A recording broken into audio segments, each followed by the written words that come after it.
오늘 말씀은 고린도후서 13장 마지막 장에 있는 말씀인데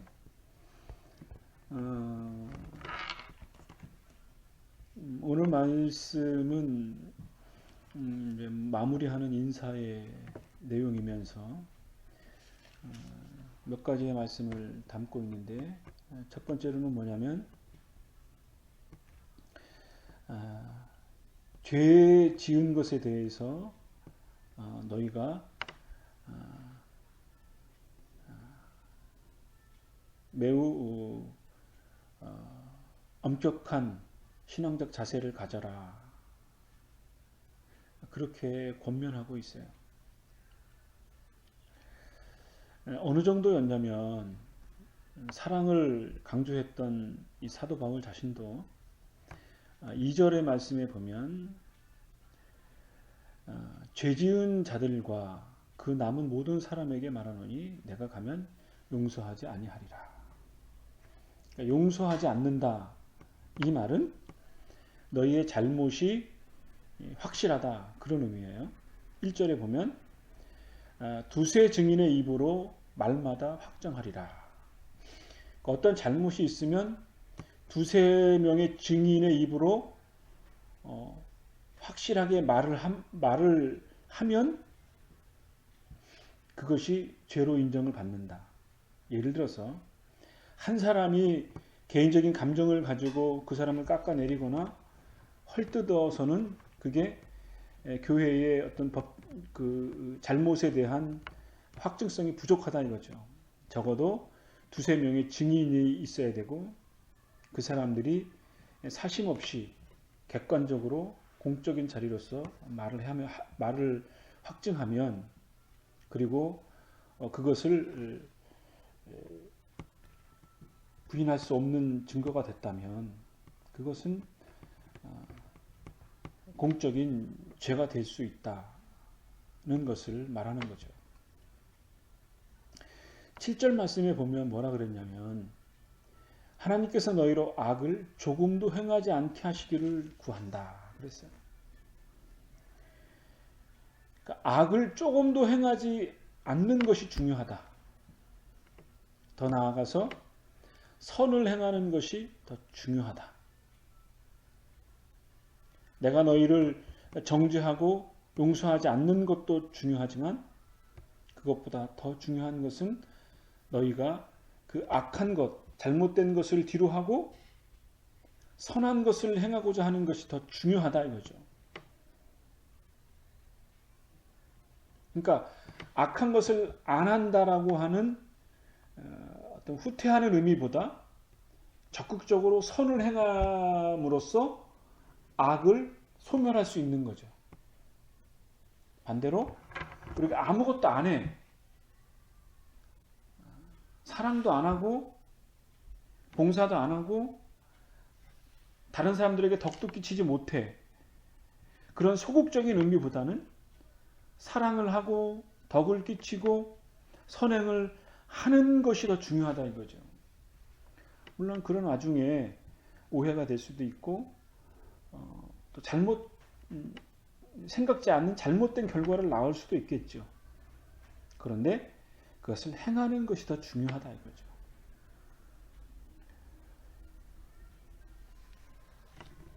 두 번째로는 뭐냐면 그렇게 행할 때 과연 무슨 능력으로 무슨 권한으로 하냐. 4절 말씀에 보면 그리스도께서 약하심으로 십자가에 못 박히셨으나 하나님의 능력으로 살아계시니 우리도 그 안에서 약하나 너희에 대하여 하나님의 능력으로 그와 함께 살리라. 그리스도께서 약하심으로 십자가에 못 박혀 죽으셨지만 하나님께서 하나님의 능력으로 그리스도를 살리시고 부활하게 하시고 죽음의 권세를 이기게 하시고 사탄의 그 죽음의 문제를 부활하심으로 생명으로 다시 살리신 것처럼 즉 하나님의 능력으로 그리스도께서 함께 하신 것처럼 우리 그리스도인들도 모든 일을 행함에 있어서 그렇게 하나님의 능력을 힘입어서 행하라. 하나님의 능력을 힘입어서 그리스도와 함께 능력으로 살아라.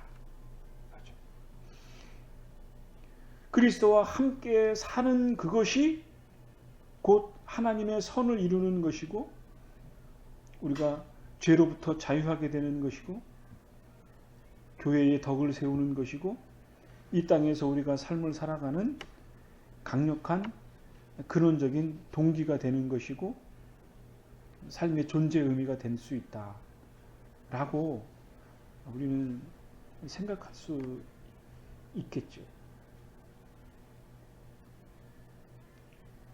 결국은 이렇게 하나님의 능력으로 살아가는 것은 뭐냐면 우리가 우리의 육신의 그 사슬에 얽매이는 것이 아니고 믿음으로 나아가는 하나님의 뜻을 적극적으로 실현하는 그 신앙 행위라는 거죠. 그래서 5절에 이렇게 말씀했어요.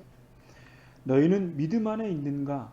너희 자신을 시험하고 너희 자신을 확증하라.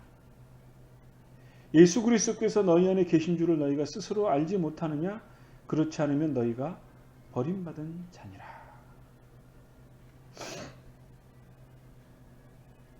우리가 그리스도의 믿음 안에 있는가? 우리 자신을 시험하는 것도 중요한 거죠. 여기서의 시험이라고 하는 것은 세상의 유혹의 시험, 그리스도를 유혹해서 의문의 시험을 받는다라는 의미가 아니고 우리가 그리스도를 참되게 믿는가? 우리가 그리스도의 능력으로 힘입어서 우리의 삶을 살아가는가?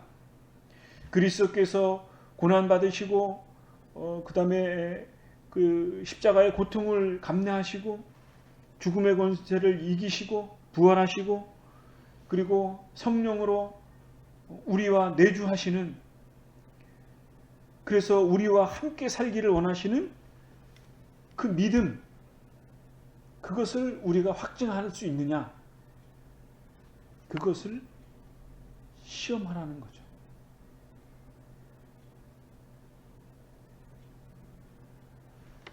시험을 보면 괴롭죠. 과정이 괴로워요. 외워야 되고 학습해야 되고 또 시간이 필요하고 스트레스를 많이 받으면 머리도 아프고 또 육체적으로도 힘들고 그렇죠. 근데 그 과정이 어렵지만 시험을 보지 않으면 그것을 어떻게 다시 한번 공부하고 마무리를 하겠어요.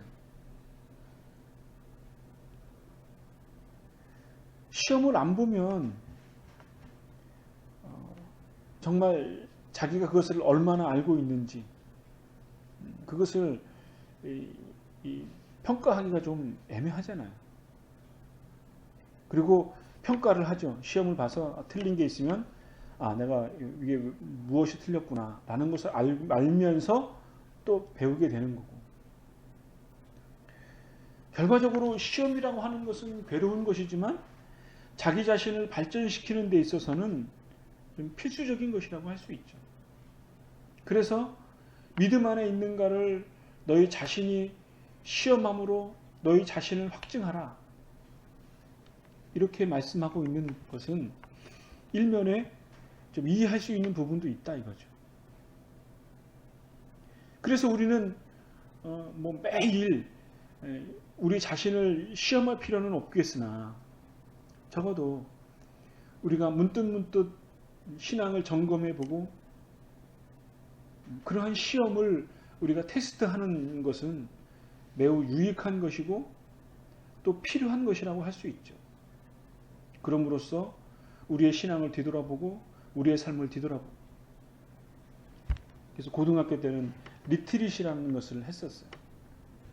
매주마다 한 것은 아니지만 토요일마다 모여서 이렇게 밤을 아주 꼬박 새는 건 아니지만 밤을 새면서 찬양하고 기도하고 또 자기의 삶을 뒤돌아보고 또 어떨 때는 이렇게 그래프 같은 거 그려놓고 그림 그려보면서 자기 자신을 돌아보기도 하고 그러죠.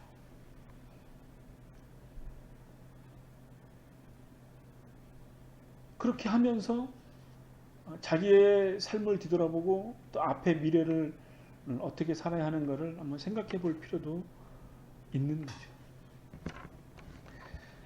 마지막으로 고린도후서 13장을 말씀하면서 사도 바울이 우리에게 권면하고 있는 게 있어요.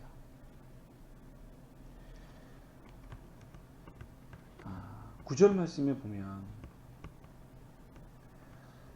우리가 약할 때에 너희가 강한 것을 기뻐하고, 하나님의 능력으로 기뻐한다고 그랬죠. 기뻐하고 또 이것을 위하여 구하니 곧 너희가 온전하게 되는 것이라. 그러니까 약한 것을 통해서 기뻐하고 그리고 온전해질 수 있다라는 것. 그리고 10절 말씀에 보면 형제들아 기뻐하라 온전하게 되며, 다시 반복하는 거죠. 기뻐하라 온전하게 되며 위로를 받으며 마음을 같이하며 평안할지어다. 이것이 우리의 삶을 살아가는 데 있어서 이게 중요한 거죠. 기뻐하고 온전하게 되는 것. 오카르 목사님이 전에 말씀하신 기억이 나죠. 복음서에서는 discipleship, 제자가 되라.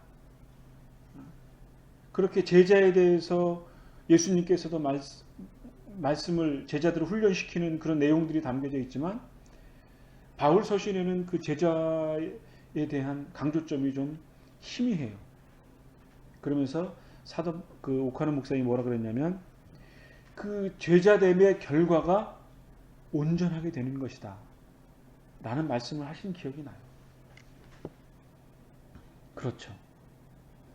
우리가 온전하게 되는 것, 그리스도를 따르면서 온전한 삶을 이루는 것, 그것은 그리스도를 따르는 삶의 과정이고 결과이고 목적지이죠. 구약에서 말하는 내가 거룩하니 너희도 거룩하라고 말씀하신 것처럼 신약에는 그리스도께서 이루신 참된 제자의 삶을 너희가 온전히 이루어라.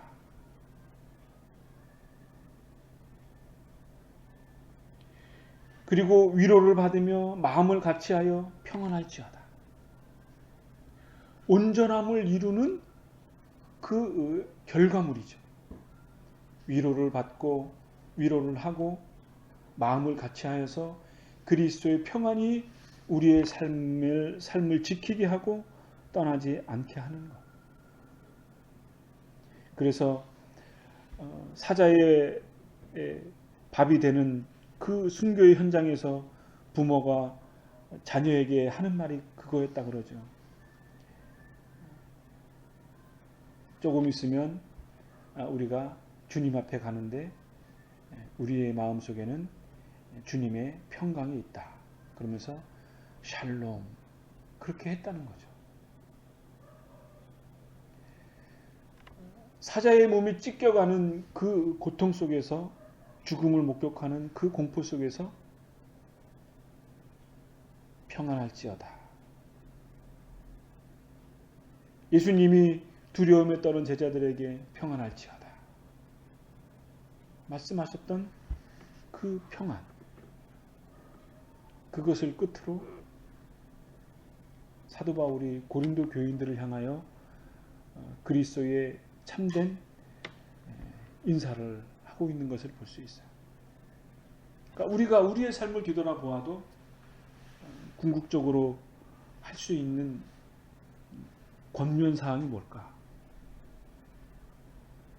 하나님의 능력을 힘입어서 그와 함께 살고,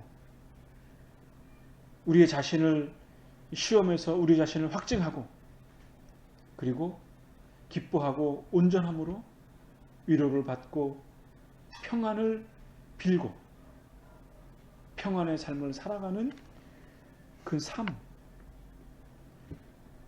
매우 영적인 것이고 평범한 것처럼 보이지만 이것은 대단히 위대한 진리를 함축하고 있는 것이다 라는 생각을 갖습니다. 이러한 삶이 우리의 삶 가운데 있게 되어지기를 진심으로 바랍니다. 기도합시다.